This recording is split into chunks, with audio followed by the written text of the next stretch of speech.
Hello, everyone, and welcome to Super Podcast Action Committee, episode 173. Andrew Eisen here, along with Zachary Knight. Hello, Zachary.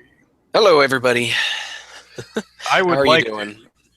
Matthew says a lot of stuff to talk about. Boy, howdy, is there? Yes, sirree, Mm. Bob. I do This was want a to start busy with something week. I do want to start with something that TriLink has in the comment box. By the way, if you're watching the show and live and you want to join in the chat, go to twitch.tv/Andrew Eisen. The chat box there is what we're using for the chat box for the show. So, TriLink points out that we had a story earlier in the week about the video game industry spending buku bucks on advertising, and TriLink noticed that Nintendo, while not the biggest spender, was definitely had by far the most ads. Machine Zone was the biggest spender, spent $92.7 million on 18 ads. Nintendo, on the other hand, only spent $42.1 million on 49 ads. The closest second in number of ads was Supercell in second place for 59.8 million, and they ran 29 ads. So the next closest was Supercell at nearly 30, and Nintendo had nearly 50. So I wonder if Nintendo is just incredibly, because I imagine the cost doesn't matter. It doesn't factor in the production cost of the actual ad. And trust me, I know nothing about this. I'm just assuming. I'm assuming these numbers are what they paid to put their commercials on TV on certain shows. So I wonder if Nintendo knows some people, or if they're only running their 49 ads once a piece, or running them at really crappy times during shows that no one cares about. I think they're probably picking time slots that aren't as expensive. So, like, they're not running ads during say Marvel's Avengers or Marvel's Agents of S.H.I.E.L.D. They're not running ads through that. They're not running ads on whatever the other popular shows are, but they are running ads during, say, the news hour, or something like that, like during news broadcasts, where the ads are probably a little bit cheaper. Because the news gets eyeballs and not nearly as much as primetime television does. That's probably what I'm thinking. They're running more ads on non-primetime shows and time slots. Well, Nintendo, from what I understand, Nintendo is going to be running a Pokemon ad during the Super Bowl, so that's not cheap. That'll be interesting. Yeah, that's $5 million for 30 seconds. 30-second spot from what reported. And you can, I think with Super Bowl ads, I don't know how many 30-second slots you can buy, but I believe you can only run, or you can only combine 2 slots into a single 1-minute block. At least that was my understanding a few years ago when I actually cared. So you could buy 2 30-minute slots and combine them for a single 1-minute slot. So, okay. And I was joking in the shout box that the same day that this information came out, the Pokemon Company released a 20th anniversary celebration advert for Pokemon. And at the same time, it was announced that Nintendo Company would have an ad running during the Super Bowl. And all we knew is that it would celebrate the 20th anniversary of Pokemon and have this particular tagline. I don't remember what the tagline was. And so I was in the shout box saying, you know what? They'll probably just run this ad. Although it is a 60-second, I think it's 65 seconds. And I was saying that kind of derisively because it's a pretty lame ad.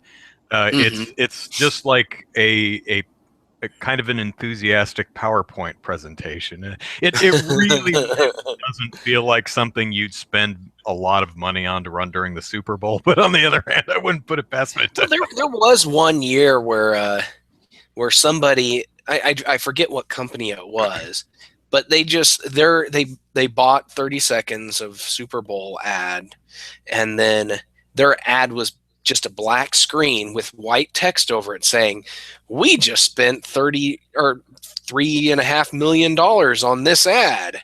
What do you do with your money?" Or something. I think it was like some investment firm or something like E-Trade or something like that. But yeah, that's all it was. That's all it was, and so what they want to do with their 30 seconds is up to them. But but really, they want, if you're going to run an ad during the Super Bowl, you want to run an ad that people are going to talk about for the next week. Because if your ad that sucks so bad that nobody talks about it, you wasted your money. Yeah. Yeah. I imagine we will have a bunch of Star Wars flavored ads. Yeah. There's Star Wars is always a go-to. What was it? That's true. Even when there isn't what a the Star car Wars company movie. was, they did the Vader kid who was going around trying to use the Force on everything, and then he went outside and was trying to use the Force on the car, and the dad did the remote start on the car, and the kid was just like, "Whoa! Oh my gosh!" Yeah. And then immediately ran out into the street and tried to stop a car and got run over. It took a dark turn, but it was a pretty funny commercial. So, but companies, if you spend $5 million plus on a Super Bowl ad, I want you to know I won't see it. So don't try to target me because I'm not watching the Super Bowl. If it's really a funny commercial, I'll probably see it eventually on YouTube. Oh yeah. They 10 best everyone. ads. Yeah. But most of the time, it is rare that I ever remember what an ad is hawking. I do remember particular ads, and I have no idea what they were actually trying to sell. And I have to imagine that's an utter failure on whoever's spending millions of dollars, because I can remember a lot of funny. Oh, remember this ad where the person did? Oh, that's hilarious. Yeah, what were they selling, or what was the company? I don't know. I don't know. Yeah, it's like like I was just saying, the Vader kid. I don't know what car company it was. I just remember Vader. I'm pretty sure it was a car commercial. Yeah, it was a car commercial, but that's as far as I remember. Yeah. Our car has an electric. You can start your car from inside the house, which I guess is useful for people who live in really cold areas where they need the car to run for 5 minutes and don't want to sit out in the cold for 5 minutes while the car's heating up. Okay. Yeah. Kind of a niche market. But yeah. Well, it's also good for criminals who want a quick getaway car. They can just remote start their car as they're running out of the bank and then just hop right in and go. They don't have to fumble with their keys or anything like that. So there you go. Poor getaway drivers. The technology is stealing their jobs. So I've been playing Captain Toad. I'm almost done with it. I'm actually playing the last, or at least what I'm assuming is the very last challenge. And cute game, a lot of fun. Next week, I think, Lego Marvel Avengers comes out, and I'm foolish enough to accept the contract to write IGN's guide for that game. Which will be which will actually be like the 4th or 5th Lego game I've done a guide for, so pretty old hat. But the thing is the Lego games, there's just more and more crap to collect in each successive game.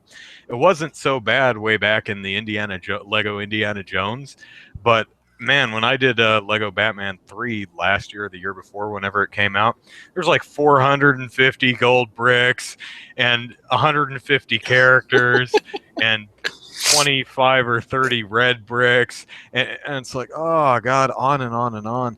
Oh, man. But still, Monster Hunter and Hyrule Warriors are by far the longest guides I've ever done.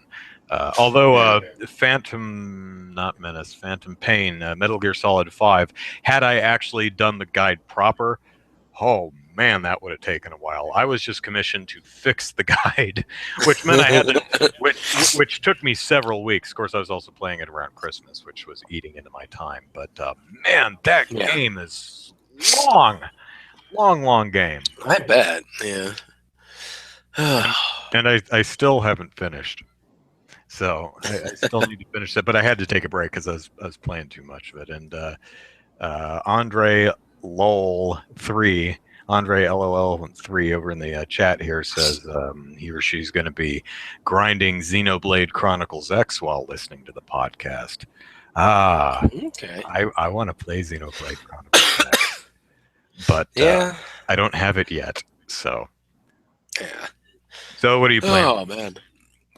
This week not much. I talked about that Dash Quest that I was playing on my phone last week.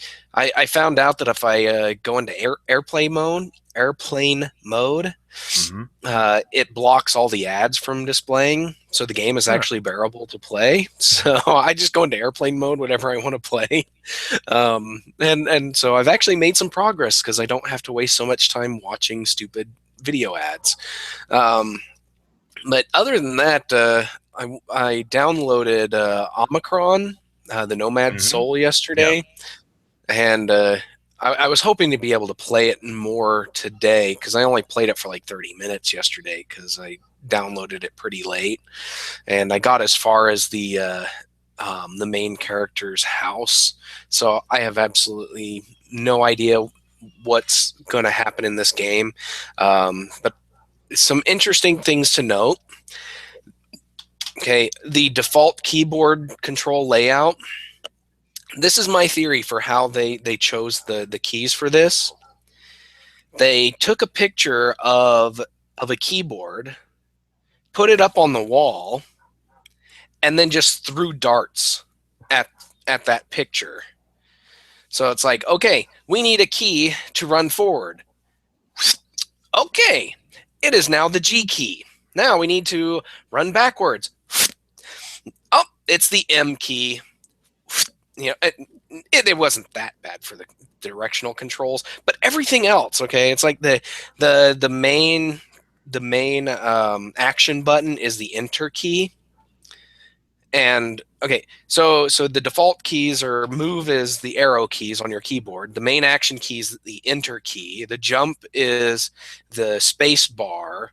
The secondary action or cancel button is the control button. And then there was a couple other keys that were just really weirdly placed. And I just could not play the game in the default configuration at all. It was completely unplayable in the default configuration. So I had to go in and I fixed it. So it's like movement is now WASD, and then the four main action buttons are I, J, K, and L. So that at least works for me. I think I'm about ready to switch things up a little bit. So instead of I, J, K, and L, it's just going to be J, K, L, and semicolon. Just so I don't have to move my middle finger. I can just put all four fingers on there. But then they have you have there's four modes, like action modes. So you have your normal I'm walking around mode. So that's one key set. Then you have a separate key set for swimming, and then a separate key set for fighting, which goes to a side view fight, and so there's a separate key set for that, and then a fourth key set for shooting. And it's like, why do you need so many different key sets for all these things? You could have just had one key set. It kind of makes me curious as to how it plays with an actual controller, because it has controller support, but I'm afraid of how it's actually going to function with a controller. But I basically, as far as I've gotten, is I walked to the guy's apartment, explored the apartment. In it, he has a training room which has a holographic fight simulator, and I went through one fight scene with that, and that's as far as I've gotten. I want to play it more just to find out what this game is, but yeah, those default key sets, you're gonna want to change them if you get this game, because you can't play the game with the default key set. I'm sorry, it's just that bad. So did you play enough of the game to determine whether it's fun or not? No, I haven't gotten that far at all. Oh. Literally, all I did was walk from the starting point to the guy's apartment. I haven't had any story part of the game, nothing so far. So no levels, no missions, nothing. So yeah, I'll probably have to play it for another couple of hours, or at least another hour to determine if it's even any fun. Even after I've changed the controls, but yeah. So a couple people in the chat are asking me some specifics about my guide writing. Laxter asked, does IGN generally give you the game for writing the wiki for it? Always, yes. IGN will either provide the game or reimburse my purchase of it. So if they commission me to write the guide for a specific game, I don't have to spend my own money on the game. I do have to provide the actual console. They're not gonna. It's like, hey, I'll do the guide for this PS4 game. Now give me a PS4. It doesn't work. Doesn't work quite that way. But although I can't tell you. So the other question is, does writing a guide make you enjoy a game less than you would if you played it at your own leisure? You're a Kind of. completionist, so Yeah, I'm a completionist, so I would be playing. I'd be playing the game to completion anyway, and I can't think of a well, no. The only game I can think of off the top of my head that I wrote a guide for that I absolutely, one, wouldn't have played in the first place, but two, absolutely would have stopped was Pokemon. Not Shuffle. Pokemon. It's the Pokemon game on the Wii U that is a bunch of little wind-up capsule toys. And all you do is you hit the A button. It's such a boring game. It's horrible. And I'm like, how do I write a guide for this? Hit A. yeah. But no, I'm really surprised that Nintendo's Pokemon games for consoles are so crap. They make great Pokemon games for the handhelds, but they just have a terrible track record on the consoles. So. Proto Mandan, yeah. Pokemon Rumble U, yes. Horrible game. Yeah. Although Jeremy Powers, I think, liked it, but he has small children who are happy with Pokemon and just hitting the A button. So, if it's that I forget what it's called, but it's a Japanese game where you have little paper sumo characters and you just tap on the box and little characters dance around and whoever falls over. It's kind of like that. You have your little wind-up Pokemon and it's in an arena with other Pokemon. You just jam on the A button and try to knock all the other Pokemon down. It's so boring. But no, actually no. Writing a guide does not make me like a game less. Although a lot of I would actually prefer to. One of the reasons I didn't write Xenoblade Chronicles X is because I want to play the game at my leisure. Plus, I'm not taking 10 weeks to write that guide. Yeah. No, not really. It does kind of change the way you play them. It changes your approach to them. But the way I play something casually or leisurely is a lot different than how I play it when I'm writing the guide for it. But no, so far, I haven't liked it. I don't feel like I like a game less just because I'm writing a guide. Although the work does become tiring. It becomes exhausting after a while because I also have a full-time job, so I do this in my spare time. So I work all day, I get home, or I exercise, and then I get home, and I do nothing but I work on the game until I go to sleep, and I do that for several weeks straight, and it's exhausting. So, so there's that. Yeah. Moving on to a topic near and dear to my heart, me. I wrote an article this week about me, where I interviewed me. Nintendo copyright claimed a video I was going to release last Sunday. I worked most of the weekend on it. I was very proud of it. I think you would all like it, but apparently Nintendo, I thought its finances were turning around, but apparently it needs a chunk of the couple dollars in ad revenue that my videos make. Like the most one of my videos has ever made in ad revenue is like $4.33. So I'm kind of surprised that Nintendo really feels that it needs a portion of that money. But I jest. What it is my video uses, pardon me, some footage from Captain Toad Treasure Tracker. Content ID matched it, and it automatically got copyright claimed. No one at Nintendo is actually watching my video and said, we need to run ads on this. We will make lots of money. Yeah.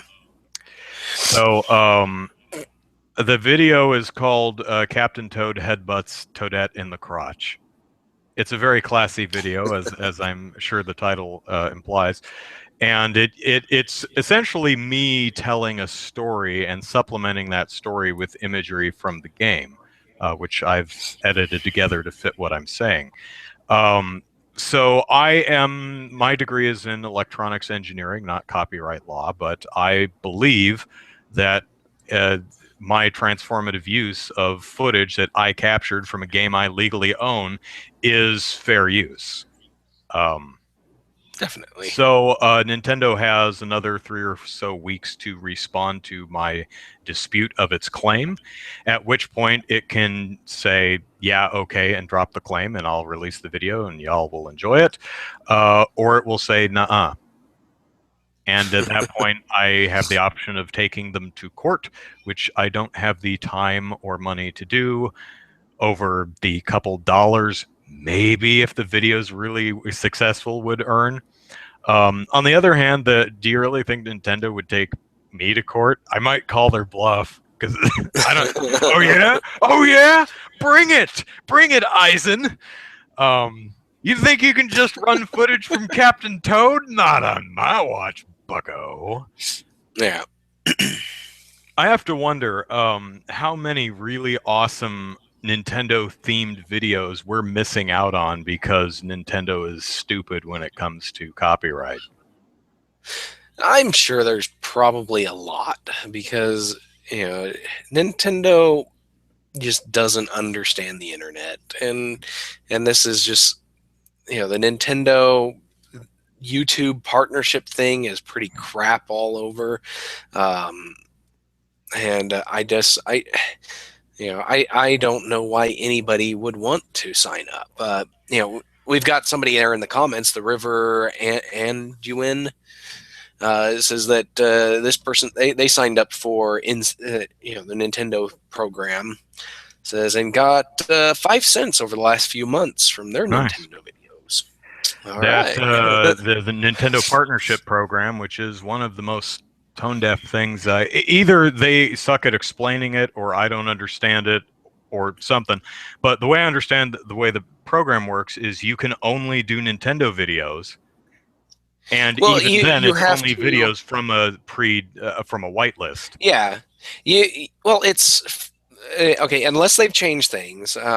You either have to have a channel that's just dedicated to Nintendo videos and only videos from the whitelist of games, or you have to submit or you submit individual videos from a larger channel.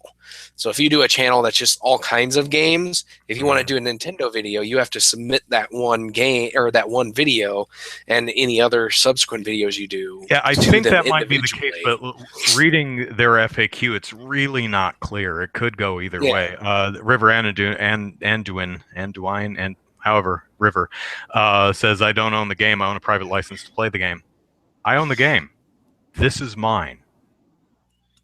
Yeah, Nintendo cannot come in and take your game from you. That's your copy of the game. You don't own the right to make copies and redistribute those copies. Right. Nintendo owns the copyright to the game and the trademark for Captain Toad and the intellectual property. And I do, and you are right that I do have a license for playing the game, but the disc, I own that. It's mine. Yeah. Now, to be fair, what you're saying, the fact that I own the game and captured my own footage of the game really doesn't mean anything. But still, I just like pointing it out. But fair use does give you fair use.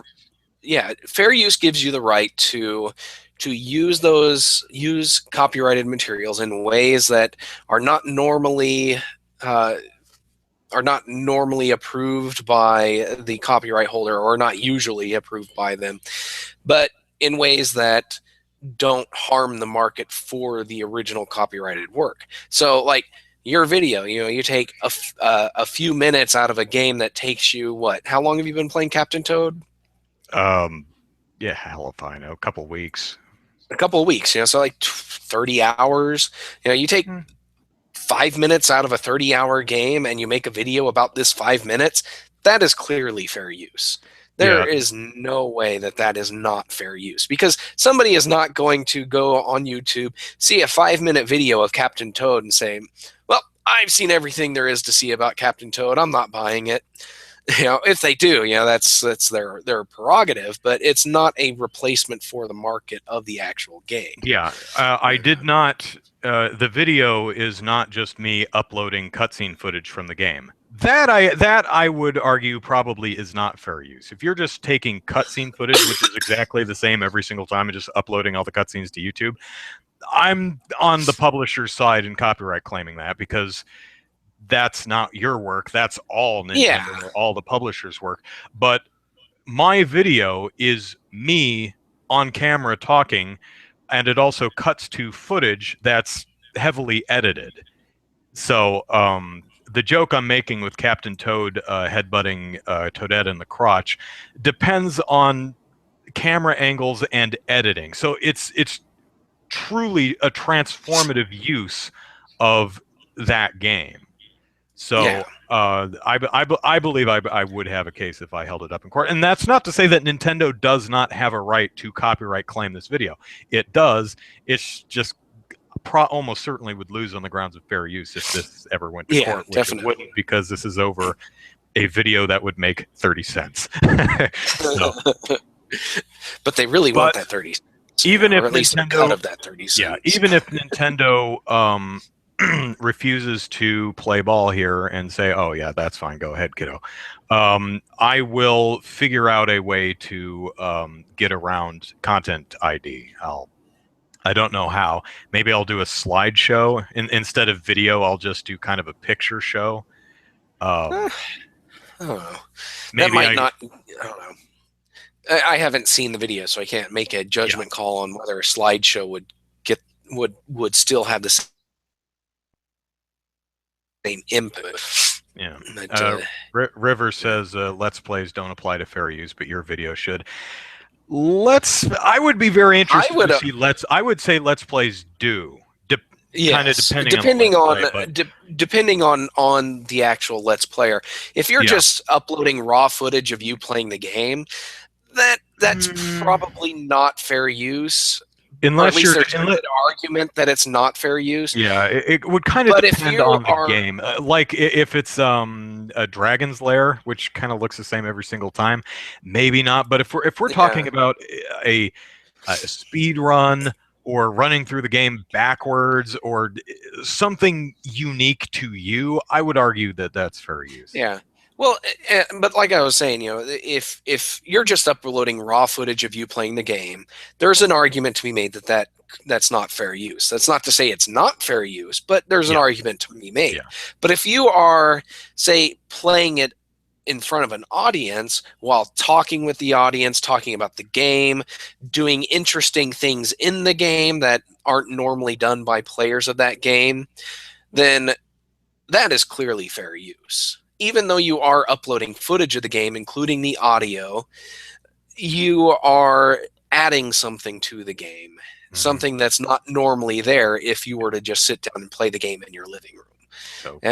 So to me, that is fair use. Yeah. So anyway,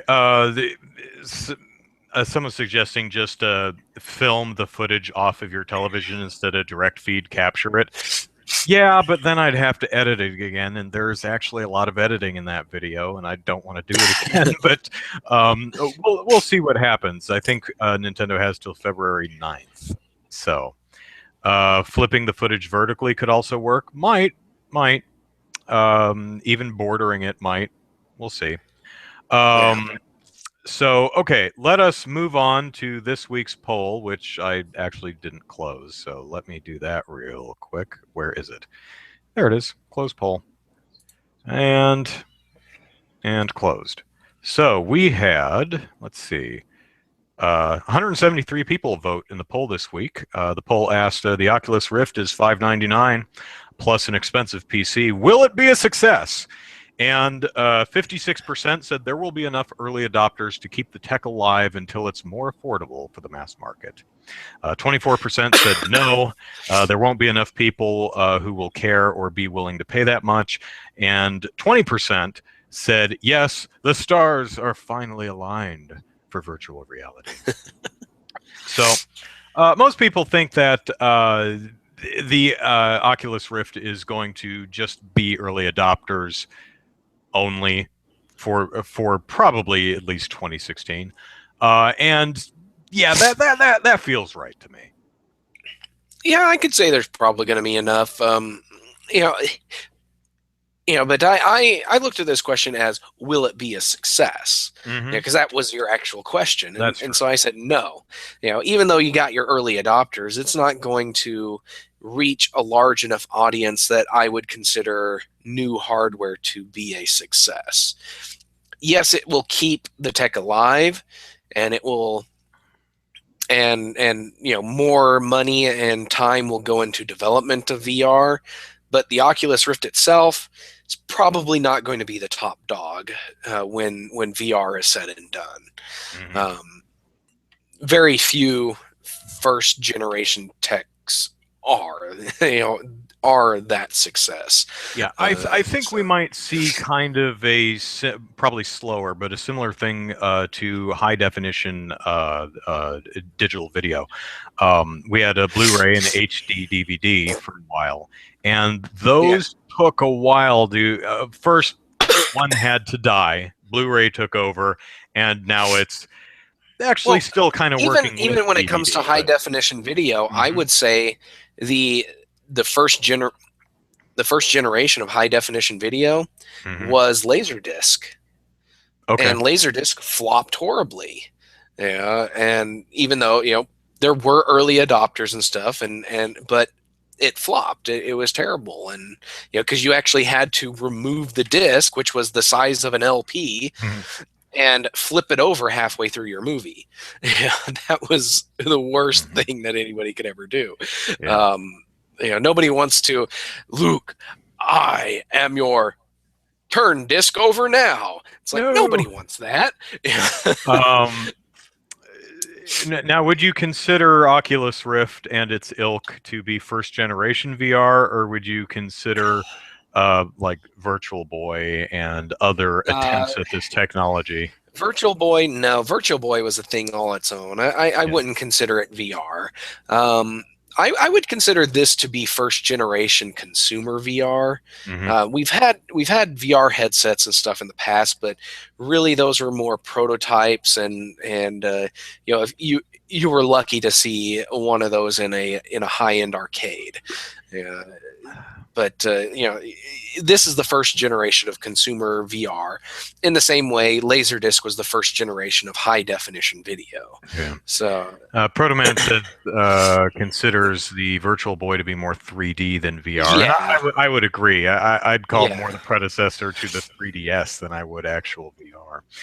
Now, before we move on, I want to bring up a few comments from Ultimaniac from last week. We had a big conversation about the Oculus Rift, and Ultimaniac wanted to clarify a few points that we did not, mainly because we were speaking very generally about tech that we're not totally familiar with, because I don't think any of us have actually played with it. Let's see. Whoever said the Oculus Touch, the little hand controller things, was $100 each, was just trolling us, which kind of sounded like it, but as we said on the show, it's like, I don't know. Ultimaniac says they come as a pair, and price hasn't been announced yet. And I looked around, and I haven't seen price. Like I said on the show, I hadn't seen prices for this, and I still haven't. So whoever said they were $100 each. Ultimaniac also mentions that the Rift doesn't have a tons of wires coming off the headset, just a cord that splits into the USB bits at the end. And we didn't say it did, but I was making a joke about how you're spinning around your chair and you get the wires wrapped around you. And I guess that does kind of sound like I think that each USB is its own individual wire hanging off this thing. I didn't actually know that it's one bundled cable that splits out at the end, but if someone had asked me, I'd say yeah, probably. So, and I looked that up, and yeah, that's true too. Let's see. Mentions that the consumer version of the Rift is as comfortable as possible to make sure that lengthy play sessions are as not as nausea-inducing as they could be, and that's true. I think I was also joking about, or I think I asked if there were going to be games in Oculus Rift that we would want to play for extended periods of time. And Yeah, I guess that does sound like I was talking about it makes you sick after 5 minutes. Now, having said that, everyone I've talked to said after extended periods, it does make me nauseous. But I've also heard from people saying that it's getting better and better. What I was really referring to is the types of games that I've seen so far. I haven't seen much that I'd really want to sit down and play for extended period of time. Maybe Valkyrie Eve, but I haven't seen enough of that game. So, and that's the thing. You want, if you're going to strap something to your face, it doesn't matter how comfortable it is for the first 5 minutes. 1 hour in, it's probably going to drive you nuts. Mm-hmm. Even the 3D glasses at IMAX or something that you wear, going to the movies, I can't stand those things on my face, and mostly it's because I wear glasses, and so I have to straddle these things over my existing glasses in order to watch the movie, mm-hmm. And that's just a pain in the butt. So I don't go see 3D movies. Delirical fesses up that it was Delirical that said the $100 per, but Delirical heard it on IGN. So yeah, and it may be true. Who knows? I haven't seen anything announced yet. Ultimaniac also points out that the Rift won't support Linux at first, but Oculus confirmed that it's quote on the roadmap. Palmer Luckey and Sony have both promised at least 100 games in the works and partnered with a bunch of other people. And I think that's probably responding to, will there be enough games? And that's true. There are a bunch of, they have said, oh, there's 100 games in development and there's all these companies. That doesn't mean squat. It doesn't mean it's crap. It just doesn't actually mean anything. If you remember before the Wii U came out, list of specific games mm-hmm. that have dates next to them as when they're going to launch, it doesn't matter how many games you have in development. Yeah. Remember the early before the Wii U came out, we were seeing people would be up on stage, oh, unprecedented partnership with Nintendo, and look at all these companies that we've partnered with, and it's this logo, and look what happened. That doesn't mean that will happen with Oculus Rift, but yes, they have said that they are a bunch of people working on a bunch of games. Will we ever see them? Don't know. Let's see. Says 800 is probably not the final price for PlayStation VR. Oh, I'm sorry. PlayStation VR comes with an extra box that helps processing needed for a smooth experience. 800 is most likely not the final price, but it probably won't be too far off from the Rift. So there was an ad, or I'm sorry, a Amazon post that had the PlayStation VR for $800 US, and then that was taken down. Yeah. And Ultimaniac says that might not be too far off the mark. It might not be.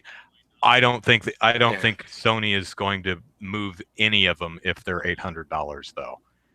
Because what I understand, they won't. Because that's more than the PS4 itself. And that's double. That's double, at least double a PS4, and it's also not as impressive tech as Oculus, from what I understand. So that. Yeah, I'm not seeing that, but we'll see. And points out that all of the VR folks are saying that VR is still on enthusiast consumer level. So critical analysis is good and skepticism is understandable, but at least look for info before making judgments. I think a lot of our commentary shouldn't have been taken as judgments, but just speculation and just looking at what's out there. I guess we didn't come off that way, but so if we Our didn't, word is not law. Yeah, people. So, anyway, thanks. We're two gamers talking about game stuff, so take that as it is. Yeah. So thank you, Ultimaniac, for taking the time to for all the commentary. We appreciate it. Now let us move on to new topic. Oh, this is a good one. One of the Republican candidates for president reportedly tried to hire John St. John, the voice of Duke Nukem, to voice their presidential ad campaign. Now, it's not clear if they wanted John St. John in character as Duke Nukem, or if they just liked the man's voice and thought he'd be a nice, strong voice for their ad campaign. Regardless, St. John said he on Facebook something along the lines of he couldn't, in good conscience, support the Republican Party's ad campaign. It's like, ooh, burn. But I just think it's kind of funny that, and everyone, of course, assumes it was Trump. Of course it was Trump. Yeah. But John St. John says, I'm not, it's a leading candidate. It could have been Cruz. Probably. Yeah. This totally sounds like Trump, doesn't it? Yeah, it does. Now, going back to whether they wanted him in character, that's probably not likely because I have a hard time seeing them getting a license to use the character in their campaign. Is it 3D Realms or a Gearbox? I think it's 3D Realms. Well, I think they're still fighting over it, so I don't. Yeah, I think they are. Unless GOP dude or dudette wants to get in on that fight, they're probably not getting St. John in character. But probably not. Yeah. Okay. Doesn't list it on just Google. Usually that lists it. Yeah, Matthew says Gearbox. I seem to remember 3D Realms or Interplayer, someone yelling that they at least partially owned it or something like that. Gearbox and 3D Realms and Piranha Games were all developers on Duke Nukem Forever. So, yeah.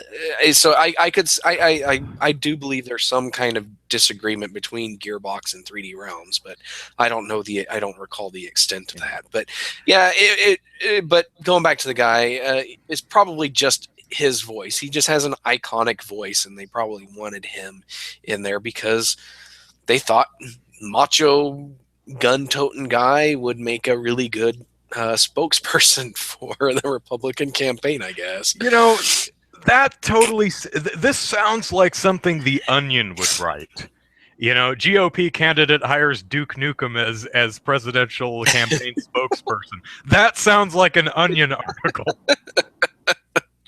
It makes me want to, if I ever run for a national office, or even a statewide office, it makes me want to develop a fake character to be my spokesperson. Kind of like the Sony's VP guy, Kevin Butler. Just develop a character like that. Somebody that could be my spokesperson, just so that I don't have to do it. Well, you could probably hire Jerry Lambert, but I think he was in a tire commercial. He was like the second. He was in a Nintendo commercial that had a Mario Kart promotion or something like that. Yeah. And I think Sony tried to sue them over the Kevin Butler character, and it's like, guys, come now, man's got to work. Yeah. Definitely. I don't think it was just they were suing over the non-compete thing, and because it was promoting a Nintendo game, they considered that to be a violation of non-compete. But considering Sony of America is based in California, where non-compete clauses have been ruled unenforceable. I don't see how they could enforce it, but yeah. Well, they couldn't. I think they lost or dismissed it Yeah, or dropped it before it went to court or something. That it something. Yeah, didn't go it just forward. kind of died. It Yeah. didn't go forward. So So our next topic is we've got a new video game study to talk about. These are always fun. This yeah, is interesting because I don't recall actually reading a study that's tackled it from this angle. So this research found a correlation between playing action video games as opposed to educational games or adventure games, action games. So a correlation between playing action games and what's called the acquired capability for suicide, which is, I should stress, not the urge to commit or the desire to or the idea to commit suicide, just the capability for following through with such an action if you did have a suicidal ideation.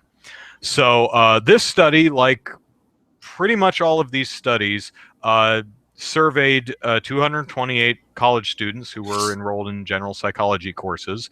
And yes, these were all online surveys.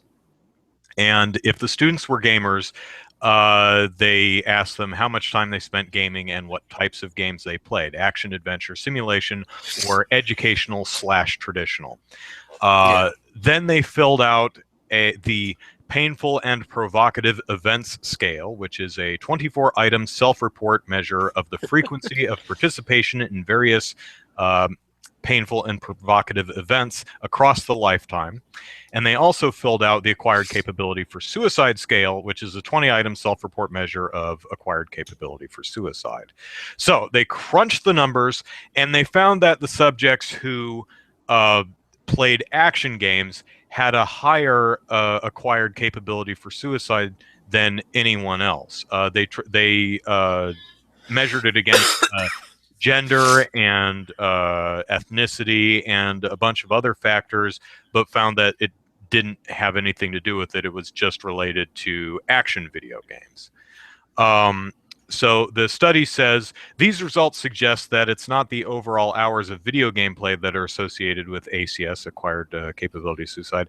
It's only hours of video game play within the action category that are associated with higher ACS. It is possible that individuals who play more hours of action video games are being exposed to violent and graphic content that may directly increase ACS and indirectly affect ACS through increased aggression. They conclude that gamers who play action video games may be at greater risk for a lethal or near lethal suicide attempt when suicide ideation is present. So again, this is not saying action video games make you suicidal. It's just suggesting that perhaps action video games aren't the best thing a suicidal person could be playing. Yeah.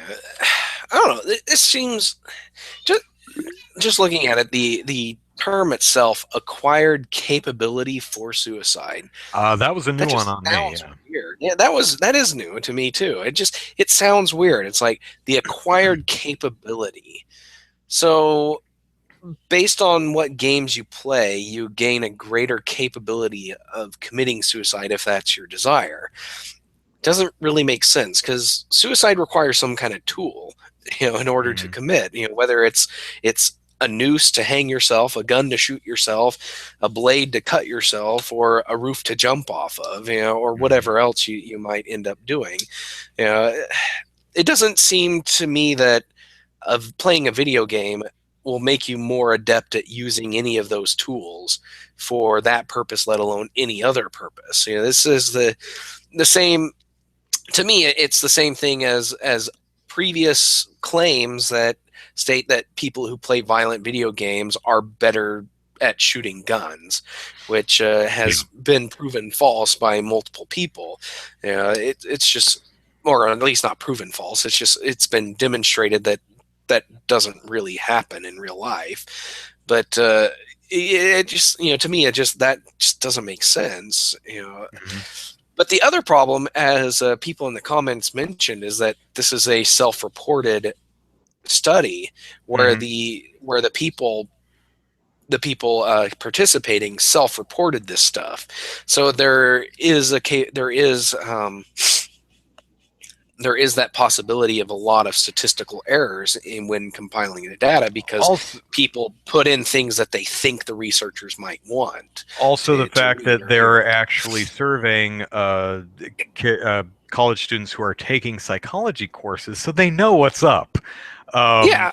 So and then it's a small sample size, 220 something individuals. That's a pretty small sample size. Yeah. It's not the smallest I've seen in a research, video game research. I've seen sample sizes as small as 40s. Yeah, and that's terrible. If you're really wanting to do an effective study, you have to have a couple thousand participants in it. Yep. And longitudinal studies are even better. If it monitors somebody for multiple years, that's even better than these stupid weekend studies that video game researchers have been doing. Yeah, but still, it's and the study authors are clear to point this out, that this is not a definitive proof of anything. It is merely a starting point. It's merely a question that they thought to ask that hadn't seen anyone else ask, and frankly, neither had I. So it's an interesting thing we did this. This is what happened. It's interesting. Maybe it's worth following up on and looking into in greater depth. And that kind of analysis, I'm totally fine with. If this study had been released in like 2005, we'd be having people, and by people I of course mean Jack Thompson, jumping all over this. Video games make you commit suicide and things like that, which is not what it says.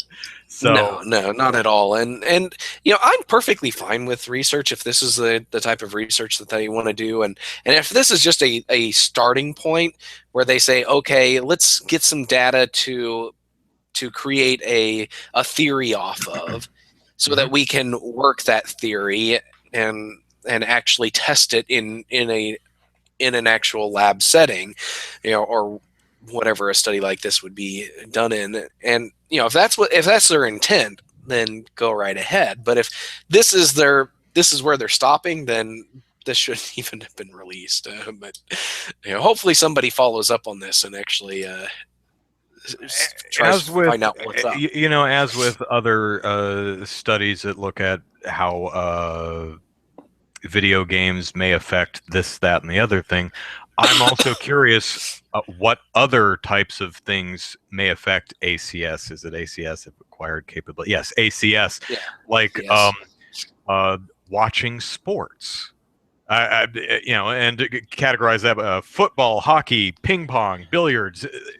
Does that have any effect? How does that compare to video games? Or people who read like horror books, horror novels, do they have a higher ACS than people who read thrillers, or something like that? Yeah. Now, again, that's beyond the scope of this particular study, which is fine. But if researchers are going to look into this area, I would love them to actually examine that other stuff. And that's something that you almost never see with video game research is when you play violent video games, this happens. It's like, great. How does that compare to the million other things we do during the day? Is compared to everything else, is this like way up here? Is it the same? Is it down here? Because otherwise, without anything to compare it to, control groups, it's completely meaningless. So let us move on to another topic, because we've got a lot to discuss this week. We got two more that maybe we'll get to. So we see these all the time. A Canadian father gave his son a credit card for emergencies.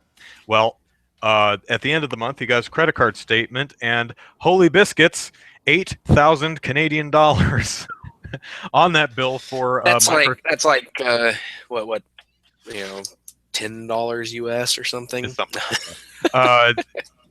So his son had bought nearly 8,000 Canadian dollars worth of microtransaction crap in FIFA. We don't know which specific game, but man, I'm amazed that you could actually spend that damn much. Actually, it's EA. No, I'm not amazed. I'm not surprised at all. But what was interesting is a lot of where I would see some people put the blame on this, because the kid says, I didn't know that I thought it was just a one-time small purchase and that was it. Even though every time you make one of these purchases, a big box pops up that says you're Like, do spending you really money. want to spend 25 Yeah, bucks exactly. on FIFA points? Yeah. The other I don't thing, know what and they're actually buying, but the dad is responsible for, he gave his son a card with at least an $8,000 limit, which doesn't. I mean, what kind of emergency were you preparing him for, man? Um, but I mean, even if you gave him a card with a $2,000 limit and the kid spent 2,000 in video game crap, um, why yeah, didn't dad turn on the parental controls? Why didn't dad do this? Why didn't the dad do the other thing? Here's the thing that I think a lot of people are overlooking. The kid is 17 years old. This is, yeah. I think the vast majority of the blame lies with the kid. yeah. And I Yeah, don't buy and for a minute that he's he didn't know what he was doing. I could be wrong. I just don't believe it. yeah. I don't believe it. The kid knew what was going on. He just well, I would say that I could say that the kid probably didn't do the math in his head because these video games tend to nickel and dime you. It's like, buy $1 worth of stuff here, buy $5 worth of stuff here, Yeah. and it's like, oh, it's only $5, but $5 times 100 is $500. Five, Times another whatever. 16 actually gets you 8,000. Yeah, Yeah. I mean, I would not be surprised if he's like, holy crap, 8,000? Yeah, I was taking advantage of the emergencies card, but I didn't realize it went that far. Whoops. Yeah. That I buy. But my friend Miguel at work, yesterday, today's Saturday. Yeah, yesterday, Friday, Miguel got an email from Microsoft and says, "Thank you for your purchase." And he goes, "What the hell?" And he looks into it, and it was a Minecraft map. And it was his son making a purchase with the credit card that he gave him for emergencies. I said, "How old's your son?" He says, 9. I said, "Okay.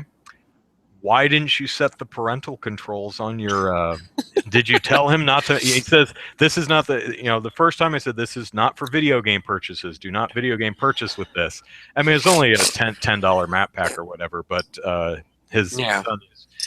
I said, "You know that there are parental controls that prevent you from actually making purchases unless you put in." He's like, "Yeah, but it's hard." I'm like, dude, No, it's dude, not. you're the parent. Take some responsibility, buddy. 10 minutes to set this stuff up. Yeah. And even still, it's like one of the easiest things that I found to do with video games like this, or video game consoles and other services where I'm going to let my kids play and they might accidentally make a purchase or try to sneak a purchase past me, is the credit. If I'm required to have a credit card on file with the Sony or Microsoft or whoever, Yeah. what I do is I have I have an unexpired Visa gift card that I got as a gift from somebody that I have spent everything on it, but it's still valid to put into these forms. Yeah. And that's what I use. That's what I put in there. So if they try to run a transaction, it's going to say insufficient funds and they can't make the transaction. Yeah. So that's the easiest thing that I found to do without having to go through and set the controls. But my kids are actually pretty responsible. I've had my kids play Minecraft, and we played on the PlayStation 3, and we let them earn money, and they will buy a texture pack or a theme pack or something from or for it when they've earned enough money. But I've had $1 in my PSN wallet, and a lot of the stuff costs 99 cents for Minecraft. I've had $1 sitting in my PSN wallet for 3 months now that they could have spent any time they wanted on buying something. But we've trained them, we've taught them that if they spent that without asking us for permission, they will lose the game. They will never get the game back. So they're very responsible. So it takes some parenting to be that, to do this kind of stuff. If my kid, if I gave him a card for that purpose, which I probably won't ever do that, and he did that, yeah, he would never have a credit card again unless he got it himself and screwed himself over. But Or if you're not responsible like me, I'm wearing Spider-Man PJs. See, Spider-Man PJs. And a nice collared shirt. Well, I was wondering. I did not feel like getting dressed, but I was like, okay, I'll put the shirt on. But yeah, the Spider-Man PJs, they're here to stay. I'm not putting my pants on. So I actually noticed we have more viewers than normal tonight. So hello, new people. We're almost done, but if you want to jump in the chat real quick, are they black? Well, they're mostly black with blue and red Spider-Man on it. Twitch.tv/Andrew Eisen, or head over to the front page of Game Politics. The chat's embedded there too. We're almost done though. One last topic. Woot! All right. Here's another one that you almost think you're going to see on The Onion. Sony tried to trademark Let's Play and lost, but well, they haven't so much as lost yet. They were just denied the trademark. That's true. Outright, because and here's the problem with this. They were denied the trademark not because the term is generic, but because somebody else already has the trademark on Let's Play. Except they have theirs with a Z instead of an S, so it's Let's Play, and I have no clue who this guy is. I've searched for this company and I found their website. It's letsgoplay.com, but the website doesn't work. It throws a 500 error. Okay. And it's a 500 error, so the server's misconfigured. And the only other information I found is a Facebook page, which is completely devoid of information. No posts, nothing, and it's just like, who is this guy? Why does he even have a trademark on this term? Probably someone thought they would sit on it and capitalize off of it, and they just forgot about it. But probably, but yeah, the Let's Play is a term that it predates YouTube. It's been around so long, for crying out loud. Yeah. So yeah, it's been around forever, and it's just. It's annoying that somebody even has a trademark, and even more annoying that somebody is trying to get it. But they have 6 months to respond or something like that.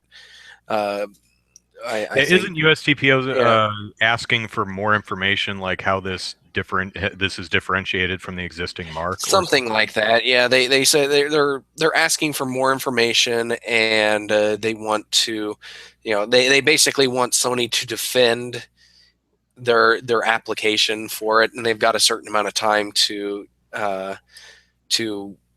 respond to the denial, and hopefully the USPTO will say, regardless of what they send in, they'll say, no, we're not going to do that. We're not going to let you do that, because there's actually a law firm, the MacArthur law firm, that they have sent in a brief saying, telling the USPTO, or providing a lot of evidence of the genericness of the term.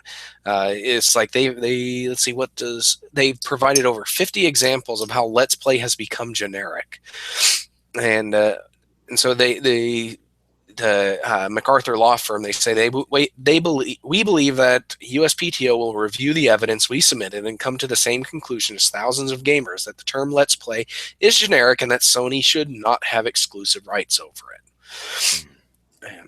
Now, what if they tried to? Oh, go ahead. What if they tried to do something like Sony Let's Play or Let's PlayStation or something like that? I still think that would probably be denied, just because they're throwing an existing trademark in front or after it. I don't think that's going to make it trademarkable. It's like, well, I don't know. I guess you've got Little Caesars Pizza.